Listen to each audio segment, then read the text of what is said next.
Hello, world, and welcome to another transit update from Beyond the Matrix. Today, I'm going to be looking at the eclipse that's about to happen on the 8th of November. And tomorrow, I'm going to be talking about the full moon part of it. So that's what this eclipse is about. Or that's what eclipses are. They're going to be either a new moon or a full moon. So this lunar phase will be a full moon. And so we'll be able to see the moon very bright. And it will be exactly the same degree as Uranus. I haven't really, I've been contemplating over this for a long time now because eclipses are big. You kind of, there are parts of the calendar that stick out for the year always. So they happen twice a year, sometime around May-ish, and then sometime around October-ish. And so we're coming up on the last of this year's eclipses. So today I'm reading from Hellenistic Astrology by Chris Brennan. And this is one of the textbooks for my course. So starting with chapter 1, he talks about Mesopotamian astrology. So it's actually the origins of astrology, which is why I wanted to focus on it today, the eclipses, and then tomorrow the full moon, which will be a lunar eclipse. So it says, the origins of Western astrology can be traced back about 4,000 years into ancient Mesopotamia, a geographical area that roughly coincides with what is now modern-day Iraq. Around this time, people began recording observations about correlations between celestial movements and earthly events. These observations were usually recorded as simple celestial omens in the form of conditional statements that followed the formula, if X, then Y. A hypothetical celestial omen might read, if there is an eclipse, the king will die. In contemporary discussions, the first part of the statement is referred to as the protasis, while the second part is the apodosis. So they're inscribing these omens by interpreting. So initially there wasn't this whole constructed system that we have now with the geometry and the structure of signs, houses. Even that's evolved since Hellenistic time, according to the recorded history. Eclipses will amplify whatever lunar phase is happening. So this axis of Scorpio and Taurus is being activated. And it's like an extra dose of activation with the eclipse. So my instructor has an entire lesson on eclipses that I haven't fully listened to yet, but something that I picked up on with this idea of the eclipses being heightened lunar phases is solar eclipses open doors, where lunar eclipses close doors. It's the ending. It's a culminating point. So letting things go is what we do with the full moon. I'll get to themes of the full moon tomorrow, but just to have distinction between the eclipses, it's that the nodes are in the same position for about 2.5 years. So that is why there's an eclipse with this full moon, because we're with the nodal axis of Scorpio and Taurus. And because it's within a certain range of degrees from that nodal point, this exact time at which the sun will be opposing the moon. So the exact point at which the sun is opposing the moon, because you see the moon has to move to that point, it will be within a certain number of degrees. And that's why it's an eclipse. So that's what these calculated points are about, is knowing that degree at which this kind of optical illusion takes place. Now, the reason that this particular eclipse and full moon is potent is because it's conjunct Uranus.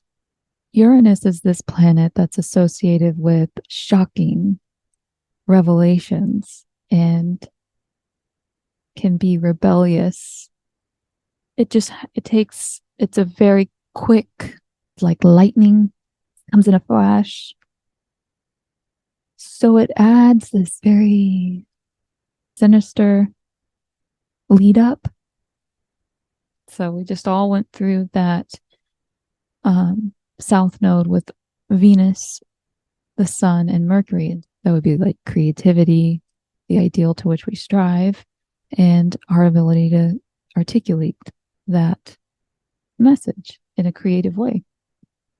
The moon is emotions, is our connection with the mother. It's the container within which all things take place. The earth is called the sublunary sphere. So she's our womb and our protection. And especially in Taurus, it's providing nourishment. So you could think of milk from a cow, because this is also the sign of the bull. With Uranus here, you can literally think earthquake, something earth shattering, something big is boiling. And I'm tuned in to this way of relating with the universe, the planetary movements as they're calculated here on this natal chart, and I can actually visually see some of these planets. And it's, it matches up to this. So since this tradition was passed down and it evolved so many different ways, there's no, the only confirmation that we can have is people saying whether or not they're recognizing it. And it's one of those things where if more people talked about it, then maybe we would. And so that's what the eclipse is. That's what the eclipse looks like on the transit chart. And the way that this opposition is actually happening in the sky is that the earth is blocking the light from the sun to the moon. So we're basically cutting the lights off for the moon. So something gets closed off. Shut the door. So because the moon is in Taurus, Venus is the ruler of this eclipse, and she's opposite her home sign of Taurus. So she's actually in detriment she's navigating a faraway land. That's the overall energy.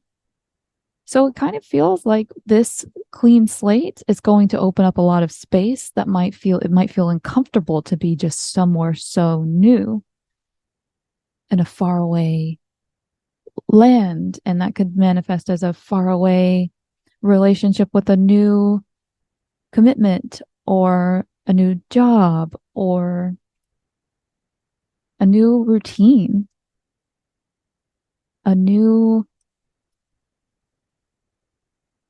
living situation. It's like a clean slate because of something shocking happening. The rest of the action that's happening with Venus, remember I mentioned yesterday, or if you want to watch yesterday's, it's a lot shorter, about Venus squaring Saturn. Right now isn't really the time to make that commitment for me, because Venus and Saturn are in that square with one another. So they're working towards the same goal, but right now they're still working out the what's boiling from this eclipse.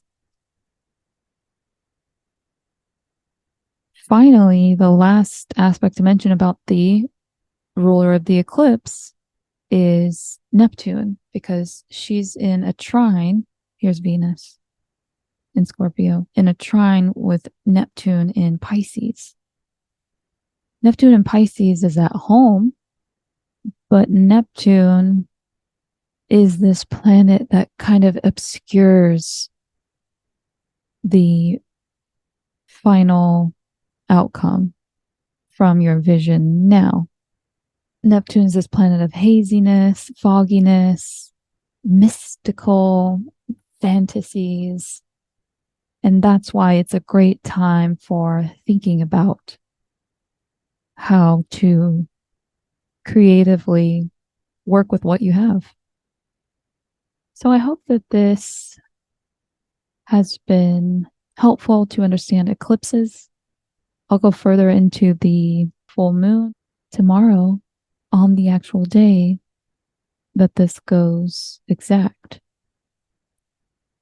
And I hope that this energy has been something that feels transient, that feels like it will ease up for us very soon.